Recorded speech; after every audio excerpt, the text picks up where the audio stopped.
बहुत सारे परिवार अभी ऐसे हैं जो किसी अपने को ढूंढने के लिए पहुंचे हुए हैं।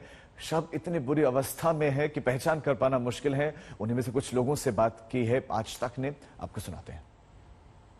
ये सोनम है और ये इनकी मम्मी है सुनीता, जो बेसुध है इस वक्त। उनका रो रो कर बुरा हाल है क्योंकि वे केवल एक सवाल पूछ रही हैं कि मेरी बेटी इस वक्त कहाँ पर है। ये हमारा छोटा लड़का, ये हमारी दूसरी नंबर वाली लड़की है। क्या हुआ था? आपकी कुछ बात हो पाई आपकी बेटी से आखिरी समय? नहीं हो पाई, फोन नहीं लेके जाने देते। वहीं गई पुलिस वाले एक दिया, बोले यही कोई बात नहीं ना, यही से हटो। मैं कल 5 बजे आगे लगी, मैं 12-1 बजे तक कमा मंडरा रही, मुझे कोई नहीं दिखाई दिया। 5 चक्कर 5 हॉस्पिटल में लगाई लेकिन कहीं पता नहीं। कहाँ कौन से हॉस्पिटल गया? लड़का गया था हमारा। कौन से हॉस्पिटल जाकर आया?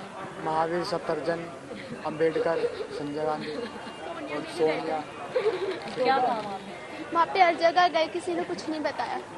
जवाब नहीं दिया? किसी ने कोई जवाब नहीं दिया। कितने समय से काम कर रही थी वो यहाँ? मेरे को वहीं पे वो लड़की को 1 साल हो गया। कितने साल की है वो? वो 20 साल की है। आपसे फोन पर उसकी आखिरी 2 दिन पहले 3 दिन पहले क्या बात हुई? बात कुछ नहीं हुई थी हमारे से।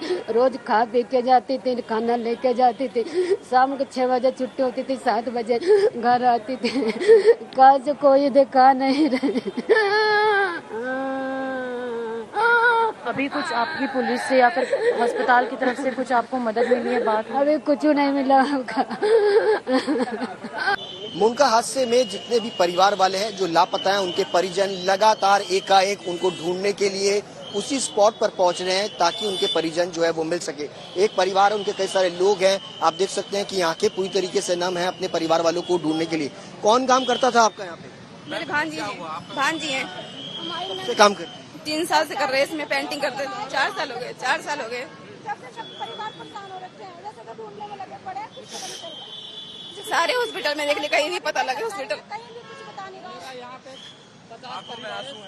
हॉस्पिटल के छान मारे, मेडिकल से लेकर के सफदरजंग, राम मनोहर लोहिया, अम्बेडकर, सब में से कहीं नहीं जो कोई अंदर जाने नहीं रख रहे। यहाँ कोई आया नहीं। कितने लोग थे आपके परिवार के? हमारे परिवार के इसमें तो एक ही काम करता था, बाकी जब सब परिवार यहीं पे घर पे था। हमारे परिवार में जो 5 सदस्य। फोटो लेके पहुंचे हैं। फोटो है, किसकी फोटो है ये? हमारे भांजी जसोदा देवी का, यही नहीं मिल रहे। कब से काम कर रही थी? 4 साल हो गए इसमें। अस्पताल गए? कहाँ गए? संजय गांधी में भी गए हैं, सफदरगंज भी गए हैं, जो सोनिया हॉस्पिटल कहाँ सब बता रहे। सारे जगह में वहाँ पर आदमी पड़े हुए हैं, कहीं नहीं मिल रहे। सरकार ने हेल्पलाइन नंबर जारी किया, उससे कुछ पता चल पाया कि कहाँ? कंप्लेन लिखा के आ रखे हैं। संजय गांधी में भी गए हैं, वहाँ पर हैं लोग। आपको कब पता लगा कि आग लगी? कैसे? कल शाम को ही पता लगे थे हमारे को। किस तरीके से परिवार वालों का रो रो करके बुरा हाल है। आपको कब पता लगा था कि आपकी बहन है वो कब से लापता, कहाँ है? 4 बजे फोन आया था कि फैक्ट्री में आग लगी है। तब जाके फिर मैं भी खोजने लग गई हूँ, पता करने लगी, कहीं पता चल ही नहीं रहा है। मैंने अपनी सास को फोन करा, देवर को फोन करा कि फैक्ट्री में आग लगी। वो लोग भी वहाँ से भाग के आए बहादुरगढ़ से। अब एक उनका भाई है, वो भी गुजरात से आने वाले हैं, वो भी गुजरात में रहते हैं। आप कहाँ रहते हैं सब लोग? हम लोग यही रहते हैं, भाग्य बिहार में, सब साथ में ही रहते हैं। लगातार रात से ढूंढ रहे हैं? रात से लगातार ढूंढ रहे हैं, कुछ भी पता नहीं चल रहा। मुस्कान है इसका नाम, माई था ऑफिस में। 1.5 साल हो गया मेरी बच्ची को, कहीं भी नहीं मिली। रो रो के फोन कर रही थी, खाला मुझे बचा लो। अल्लाह, मेरी बच्ची मुझे फोन कर रही थी, खाला मुझे बचा लो आके। 5 बजे से उसका फोन स्विच ऑफ जाने लगा। अल्लाह, मेरी बच्ची कहाँ चली गई? 5 बजे से मेरी बच्ची का फोन स्विच ऑफ हो गया, फिर नहीं मिला। मेरी बच्ची। ऐश्वर्या, पीड़ित परिवार वाले वहां पर पहुंचे हुए हैं लगातार, क्या मदद उनको मिल पा रहे हैं? शवों की पहचान के लिए क्या क्या किया जा रहा है?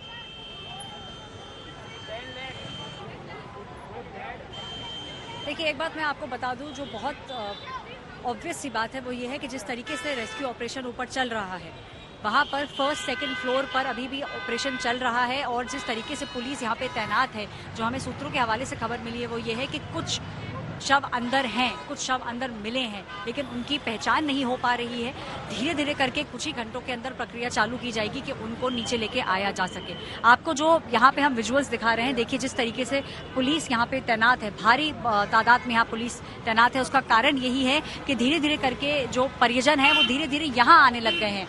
ये जो आपको यहाँ पे जो फैमिलीज दिख रही हैं, ये देखिए, यहाँ से आपको हम दिखाना चाहेंगे, ये फैमिलीज वही हैं जो बातचीत करने आई हैं, पूछ रही हैं, जानना चाह रहे हैं कि भाई उनके जो परिजन थे, जो अभी तक जिनके बारे में नहीं पता चला है, वो कहाँ हैं। और ये पुलिस वालों से यहाँ जो वार्तालाप हो रही है, यही वार्तालाप हो रही है कि कहाँ तक रेस्क्यू ऑपरेशन पहुंचा है, क्या उम्मीद है और कब तक पूरी रिपोर्ट आ जाएगी, सब कब मालूम चलेगा कि जो लोग मिसिंग है वो कहाँ है, किस हाल में है, और अगर अनफॉर्चुनेटली अगर वो ऊपर हैं तो कब तक वो शव नीचे लेके आ जा सकते हैं। यही वो स्थान है जहाँ पर अरविंद केजरीवाल भी अभी थोड़ी देर पहले आए थे, कॉम्पेंसेशन बोल के गए हैं, लेकिन यहाँ का जो मंजर है वो खुद में बताता है कि कितने के लोगों के दिलों पर जो ढूंढ रहे हैं, उनके दिलों पर इस समय क्या बीत रही है। इसमें कोई शक नहीं है और मंजूश्री जांच के आदेश भी दे दिए गए। इस वक्त मेरी सहयोगी मल्लिका मल्होत्रा भी वहां पर मौजूद हैं। मल्लिका, और कितना वक्त लगेगा और कितना इंतजार करना पड़ेगा वहां पर मौजूद लोगों को?